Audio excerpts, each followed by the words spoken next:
Hey, welcome to the video. My name is Christopher Buell and I do non-emergency transportation sales. Today, I wanted to discuss this book, Influence, and how we can apply the principles in this book to non-emergency transportation sales. In the tweet, the guy sort of breaks down every single chapter. I'm not going to do every single chapter, but I'm going to hit the major points. So the truth of the matter is a lot of the points, one feeds into the next, but let's go ahead and get started. So the first principle is reciprocation. And basically, it's a pretty simple concept. I do something for you. Now you feel obligated to do something for me. And I have here in the text the J.B. Hunt story. I used to drive a truck, and it was like pretty well known that J.B. Hunt would go into a new shipper and say, listen, we'll do your first 100 loads for free, but we want to, 100% of the business after that or something. Obviously, we can't do 100 loads for free, but we can do something. And, sometimes maybe it's a free run, but maybe it's a discount. Uh, eh, we need to be creative about it. I mean, maybe you've got a connection for beautiful pens with your name on it. You give them a pen. It might need to be more than a pen, but the bottom line is this is sales is psychology, and we all feel obligated to reciprocate when somebody does something for us. And I'm sure that if we thought about it, we could come up with some pretty good ideas. Commitment. And the next principle in this book, one that I find interesting, is they say that people don't want to admit when they're wrong. It really is amazing that if somebody makes a bad decision, they will stick with that bad decision for a long time before they admit they made a mistake. And so, as we go through the sales process, it's about small wins. We need to get some kind of commitment. And I was talking with a student yesterday, and we were discussing the rates and how we want to attack trying to get this customer to commit to us. And again, like as the small business owner, as the non-emergency transportation owner, we have a certain power. Like, for example, we can reduce the pickup fee, we can reduce the mileage fee, we can do better terms on when we get payment. But this needs to be reciprocal. We can do something on our end, but they need to commit to us. And let me specify in your service agreement. And by the way, never call it a contract. Nobody wants to sign a contract. People will sign a service agreement, and I always had in my service agreements that I would be the preferred provider. What does that mean? It means I'd like to be the first call.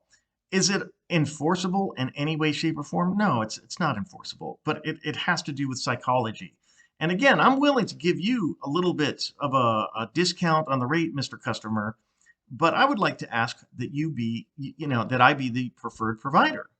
And so that's a commitment. Sometimes with the private pays, maybe a hole punch card.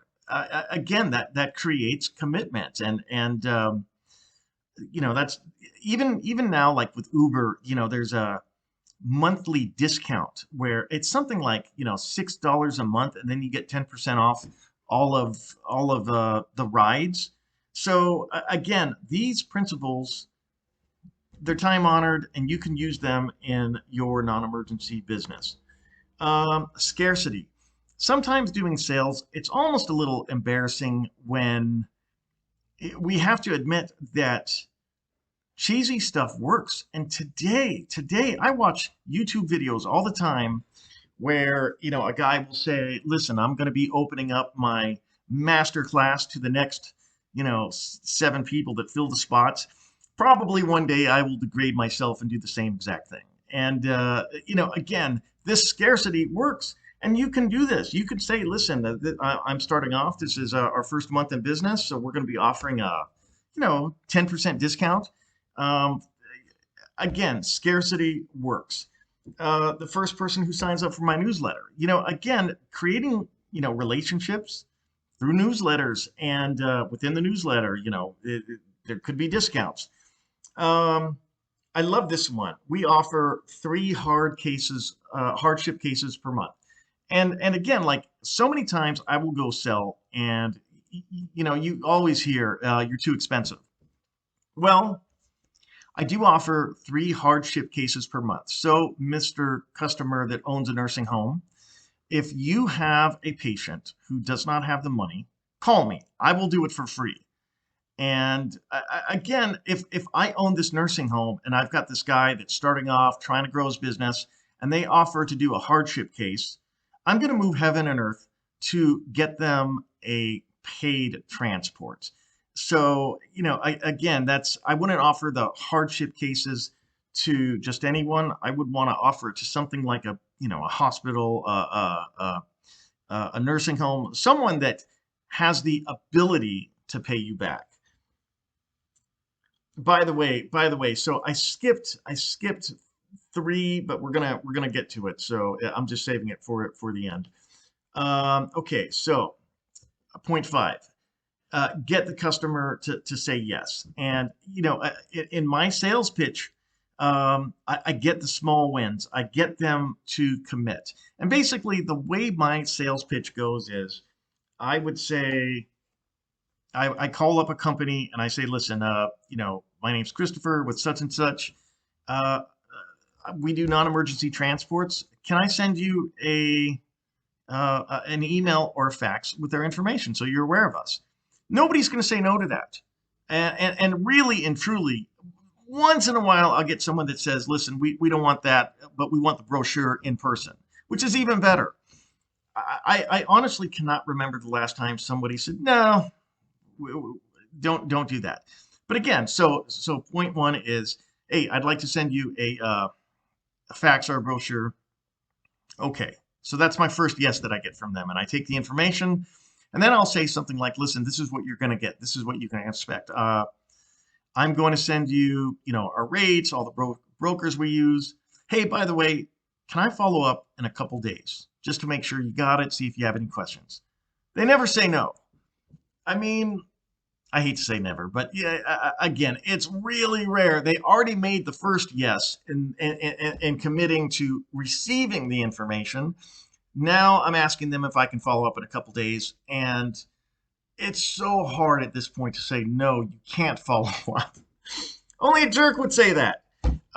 So then in a couple days, I will call them up and I will say, hey, I just want to make sure you got it. And sometimes they'll try and rush you off the phone and they'll say like, yeah, we got it. We'll call you if we have any needs. Great. Hey, if I'm ever in your area, can I drop off a brochure? Again, like you got to be a jerk to say no to that. Nobody wants to commit to a salesperson, but if the guy's in my area, can he drop off a brochure? Yeah, okay. So I was going to play for you that conversation so you could actually hear it.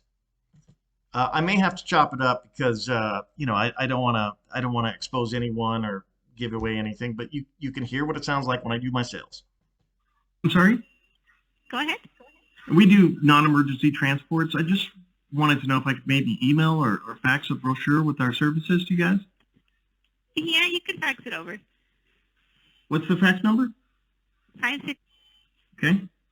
7. And the body of the email will be the various brokers that we accept, and then the following pages will be like our private pay rates.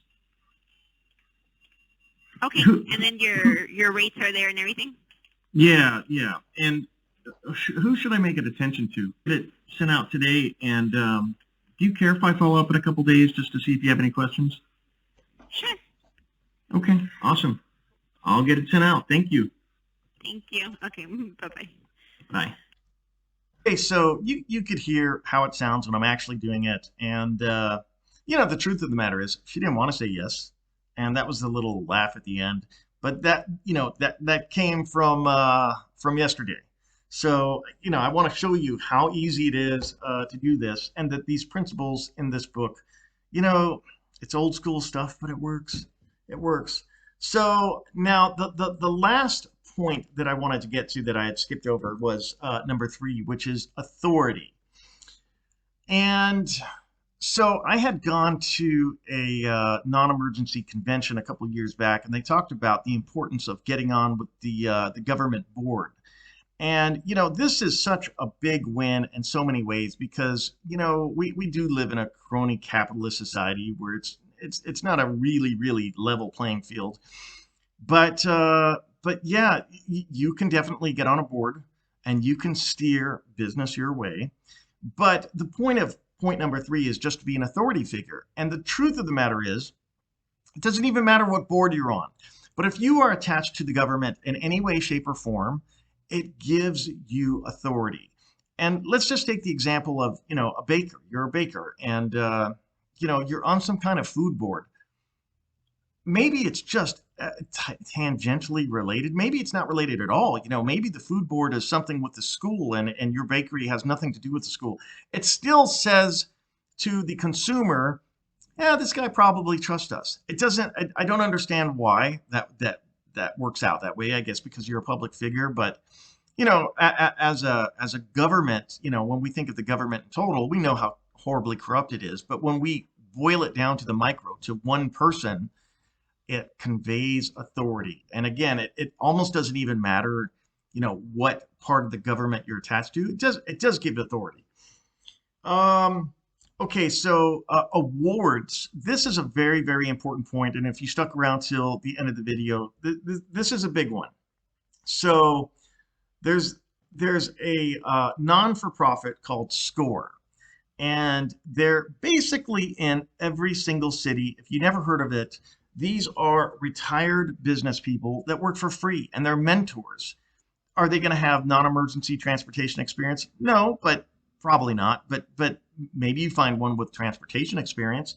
Again, you can have a mentor for free from this group SCORE. And so I had a mentor with SCORE, and the guy had said to me, "Listen, I'm real impressed, and I want to nominate you for." It was some kind of like startup business, startups keep your eye on, and 2019 or whatever it was. I don't know. And it's funny because I really didn't appreciate how great that was for marketing. I only saw it for its face value, which was, well, that would be cool if I won it, which I didn't win.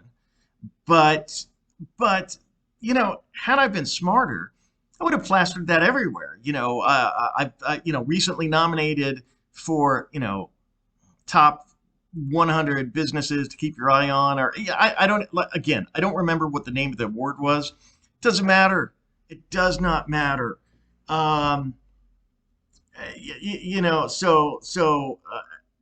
Here's a quick story for you. I love fights. This is a friend of mine, Shannon the Cannon Rich. It says 88 losses. I think he's got more than that. I don't know. And this guy has made a career off of his wins. Nobody cares about his losses. Nobody cares that he has more losses than wins. I mean, maybe the hardcores, the real fans, but the bottom line is he has promoters all over the world. It says right here at 51, he still fights. He flies all over the world. He will give you the most dangerous 30 seconds of his life, or whatever it is, 3 minutes. And if he doesn't tap you out within that, he's done. He taps out. But he gets to fly all over the world, and he's done this based on the awards he's gotten in the past. And so if you were to do like a Google search on Shannon the Cannon, this picture comes up. And right here, this belt that he uses today, he earned that belt, I don't know how many years ago, in 2003. And you know who gave him that belt? Me. I did. I gave him that belt. In fairness, he gave it to himself, but I promoted fights, and this was in 2003, and right here it is, showdown at McGee Park. He won a tournament, and by the way, my business failed. I think it cost me like $10,000 and took me 10 years to pay off this experiment. But again, You look at that was 2003. You look at Shannon today, that belt is in his hot little hands. And oh, by the way, if he does an interview, here it is, Showdown middleweight champion. That was from me. So again, you gotta be an authority figure, and it doesn't matter how small. You do an interview, put it on as featured in whatever. So yeah, try and become an authority. And again, I appreciate you sticking around to the end of the video. As I always say, drive fast, take chances, and until next time, Auf Wiedersehen.